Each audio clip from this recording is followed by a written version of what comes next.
The relentless summer sun of 1883 burned down on Dry Hollow, Arizona, turning the earth beneath into cracked earth and dust. The town's edges were worn down by the winds, the endless, unforgiving winds that carried the scent of cattle, sweat, and despair. Yet, despite the oppressive heat, there was a hum of life, a life defined by the sound of auctioneers' calls, men's gruff voices, and the clink of silver coins. Eliza May Harrow stood at the center of it all. She was barely more than a girl, young, fragile, yet her eyes betrayed the wisdom that came from too much hardship. Her once pristine sky blue dress was torn, stained with dirt and the blood of her past. Her wrists, bound by rough, frayed ropes, were marked with the story of her suffering. Barefoot on the splintered wooden crate, she stood as an object to be sold, her worth determined by the highest bidder. Her worth. The thought burned through her chest. The auctioneer's voice broke through the air, ragged and strained from the heat. Starting bid, $10. She's young, could use a bit of cleaning up, but she's good for work. The crowd chuckled and jeered, their eyes falling hungrily upon her. Eliza felt her throat tighten, her skin prickle with discomfort. She was no longer a person in their eyes. She was merely a thing to be traded, owned, discarded. $5, a man called out. Another bid followed, then another.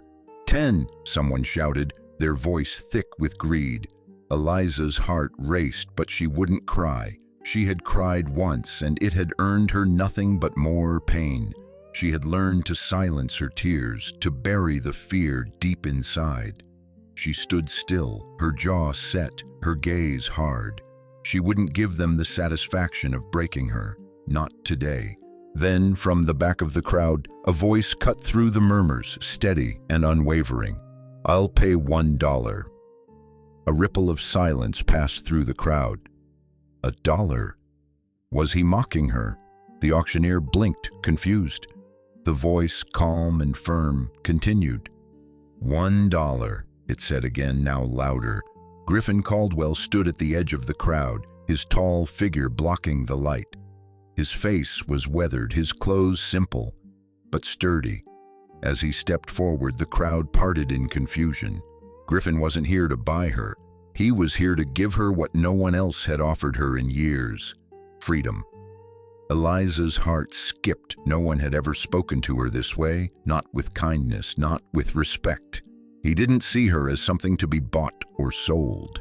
He saw her as something to be freed. The auctioneer hesitated, and the crowd murmured, $1. Griffin didn't care for their disbelief. With a simple gesture, he placed a single coin on the crate. His hand was steady, his movements deliberate. $1 to free her, he said, his words drawing the breath out of the crowd. Griffin's gaze didn't waver from Eliza's. He was offering something more than money. He was offering her a choice, freedom. Eliza didn't know how to react. For the first time in years, someone had seen her as more than a tool for someone's gain. Her throat tightened as she looked at the man, unsure of what to feel. Could she trust him? Could she really be free? Before she could think further, Griffin moved closer, his hands reaching for the ropes around her wrists. Eliza flinched instinctively, but he paused, his hands gentle. When the ropes fell away, her wrists were raw, but her chest felt lighter. She was free. Free in a way she hadn't been for as long as she could remember. "You'll regret choosing me," Eliza whispered almost to herself. It was a thought she couldn't push away, a fear she couldn't shake. Griffin's reply was simple, but it carried weight. "I already regret waiting this long." She didn't know what he meant, but she could see in his eyes that he wasn't like the men who had owned her before. He wasn't here to control her. He was here to give her a chance. For the first time in what felt like forever, Eliza allowed herself to hope. The mysterious rancher Griffin Caldwell wasn't a man given to idle conversation. His silence wasn't a sign of coldness or apathy. It was simply who he was. a man who had seen the worst of life, yet never let it break him. He was a rancher, not a hero, though in that moment to Eliza he felt like something of both. His eyes, dark and steady, met hers as he moved past the auctioneer. There were no words of pity, no promises of protection, just an offer, a quiet offer of freedom. "Who are you?" Eliza asked, her voice barely above a whisper. She hadn't expected him to answer, and perhaps she didn't even want him to, but the question lingered in the air. "Griffin," he said simply, his voice low. "Caldwell." It wasn't much, but it was enough. She didn't know what to make of him, this man who had walked into her life like a storm, disrupting everything she had known. What did he want with her? Why had he offered freedom? But Griffin didn't explain. He didn't ask for her trust. He didn't need to. His actions spoke louder than words ever could. He had given her a choice, something no one had ever done before. He hadn't promised her a better life. He hadn't said it would be easy. He had simply given her the freedom to choose her path.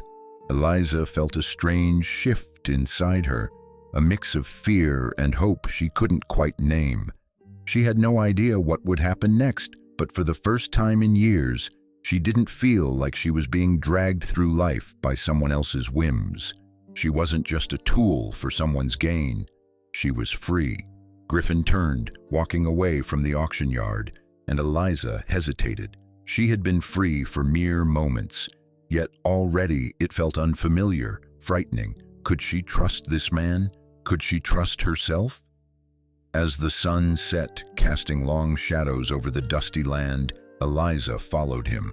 For the first time, she wasn't running away from something. She was walking toward something, and though the road was unclear, the possibility of freedom was enough to make her move forward. A walk away from chains. The journey from Dry Hollow was long and quiet. Griffin's pace never wavered, steady and confident.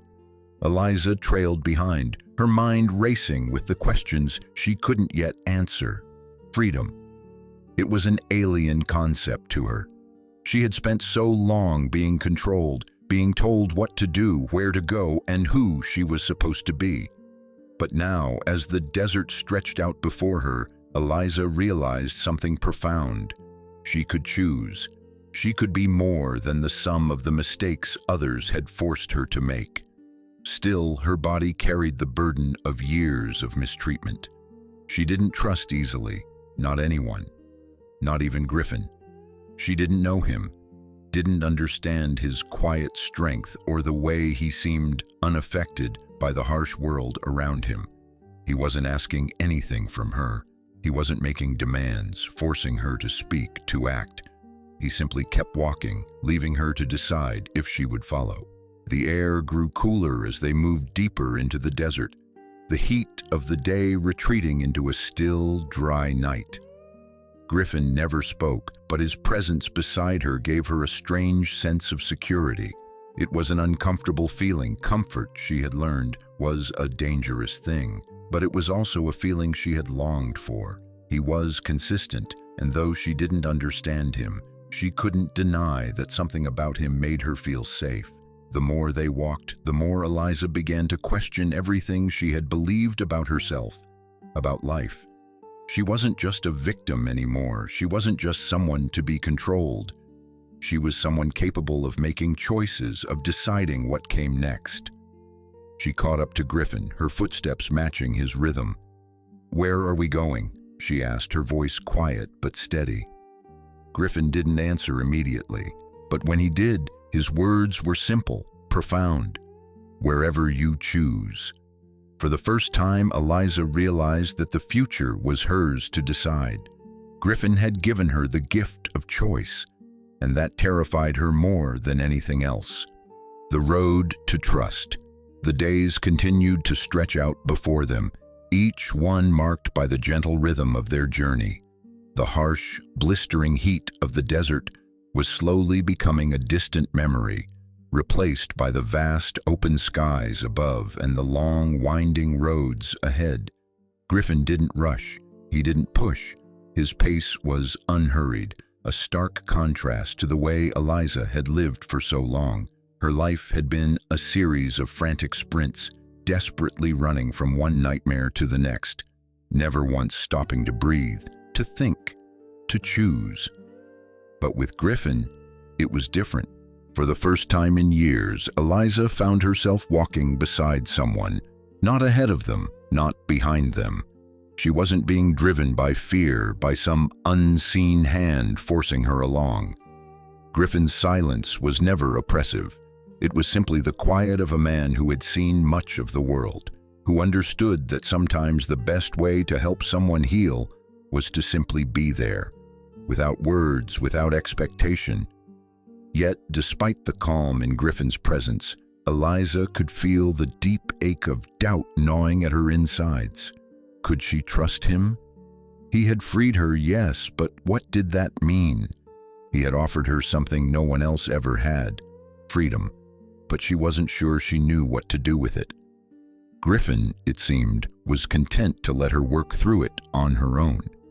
He didn't try to make her talk, didn't try to pull her out of her shell. He simply existed beside her, allowing her to walk at her own pace, to make the decisions she had been denied for so long. That was what terrified her. The world she knew was loud, fast, and harsh. It was a world that demanded she react, to act out of fear. With Griffin, she was expected to think, to pause, to decide. Every step they took brought them further away from Dry Hollow, but the distance Eliza felt wasn't just geographical, it was emotional. The town had been a prison, not just of stone and wood, but of her own mind. In the back of her mind, she had always believed that freedom was impossible, that the world would always chain her down. But with each passing hour, the weight of her chains grew lighter. Eliza tried to push the thought away. She wasn't ready to trust. She couldn't afford to trust. But then she caught herself. Griffin had never asked her to trust him. He hadn't demanded anything from her except that she walk with him. And that, she realized, was more than anyone had ever done for her before.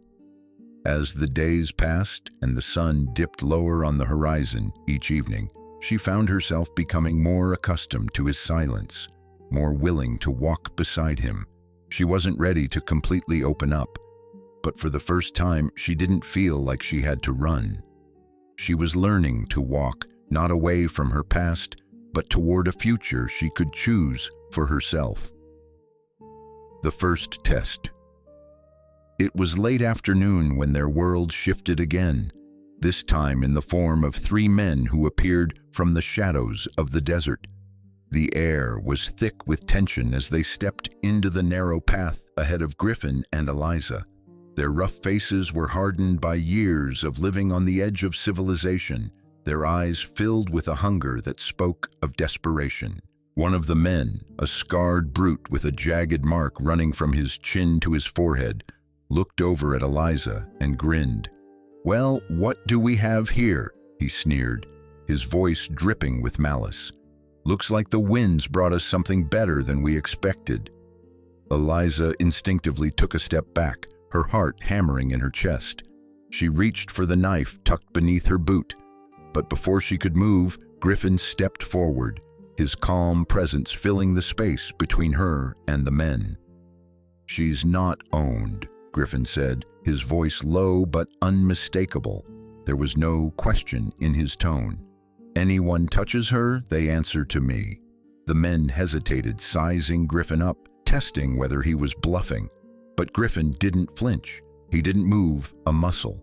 His body was still, but there was an air about him, an unspoken warning that these men were not going to win this fight. Eliza, her breath caught in her throat, watched as the tension between them grew, thick and palpable. The scarred man smirked, his eyes narrowing as he sized up the situation. But Griffin's steady gaze never wavered. Finally, the scarred man raised his hands in mock surrender. "Easy there, friend," he muttered, stepping back, motioning for the others to follow. "We didn't mean no harm." Griffin didn't speak a word, didn't even look at them as they retreated into the desert, their footsteps growing quieter as they disappeared. The quiet returned, broken only by the sound of Eliza's rapid breath and the rustling of the dry desert plants. For a long moment, neither of them moved. Eliza stood there, her heart racing, feeling the weight of the moment. She had been in countless dangerous situations before, but for the first time, someone had stood in the way of harm. Not for control, not for power, but to protect her. "You didn't have to do that," Eliza said, her voice trembling. She wasn't sure why she said it. She wasn't thanking him. She wasn't sure how to thank someone for saving her life, when she didn't even know what to make of them.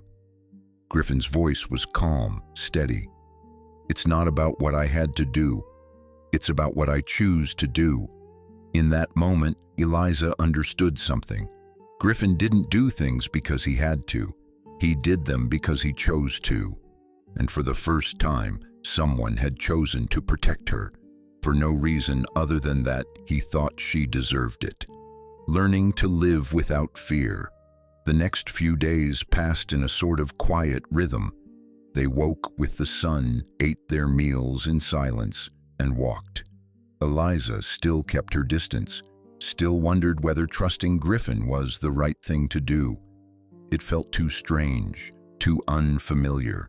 She had spent her life surviving, not living, but Griffin didn't push. He didn't force her to change. Eliza spent her nights listening to the sounds of the desert, trying to find a moment of peace. She wasn't used to quiet. The noise of the world had always been her constant companion. The sounds of the auction, the jeers, the insults, the threats. Those were the sounds she had known. But Griffin's silence was different. It wasn't empty. It was full of presence. It didn't demand anything from her. It just was. She tried to push the thought away, the realization that perhaps this quiet life was possible, that maybe, just maybe, she could exist without the constant noise of fear. But old habits were hard to break. Trust wasn't something easily earned, and Griffin wasn't asking for it. He was just offering it simply, as if it were his to give. In the evenings, when they camped under the stars, Griffin would sit by the fire, tending to the horses, preparing the meal, never rushing, never asking for anything.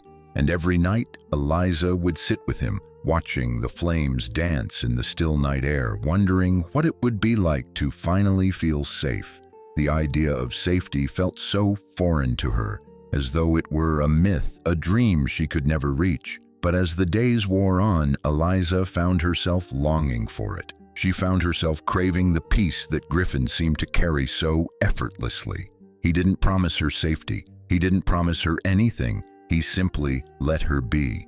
And slowly, without even realizing it, she started to trust him. A gift without strings.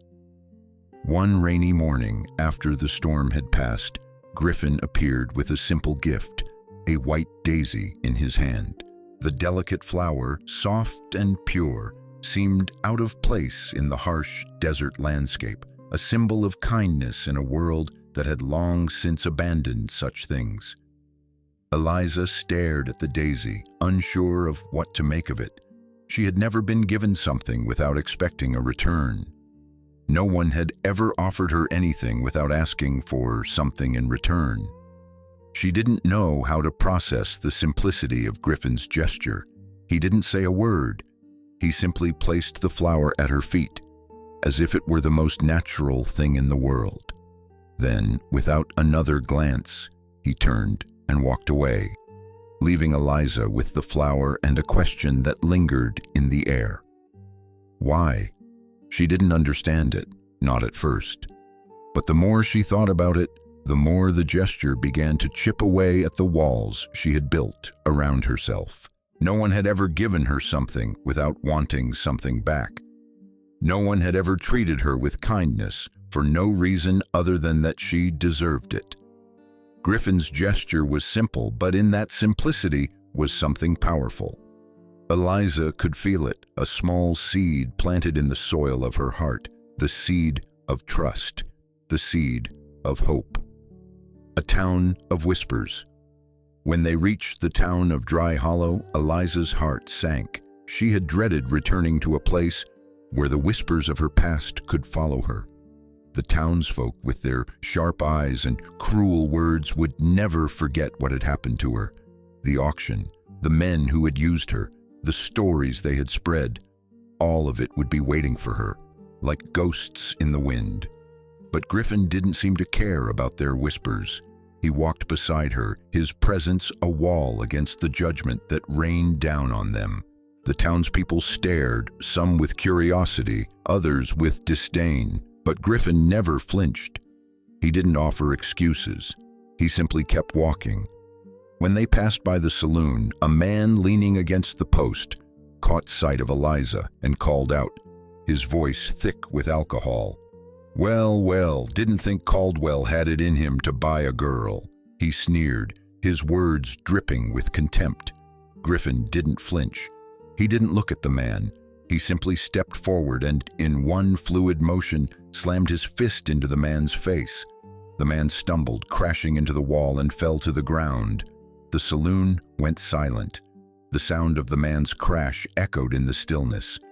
"You answer to me," Griffin said, his voice low and firm, like iron dragged through gravel. The crowd backed off. No one moved. Griffin didn't wait for their approval. He didn't need to. He simply turned back to Eliza, his eyes steady. "Let's go." Eliza stood there, her heart racing. No one had ever done that for her. No one had ever stood up for her, not like that. She had been a commodity, a thing to be bought and sold. But here was Griffin, offering protection without asking for anything in return. And for the first time, Eliza felt a flicker of something she hadn't felt in a long time: hope.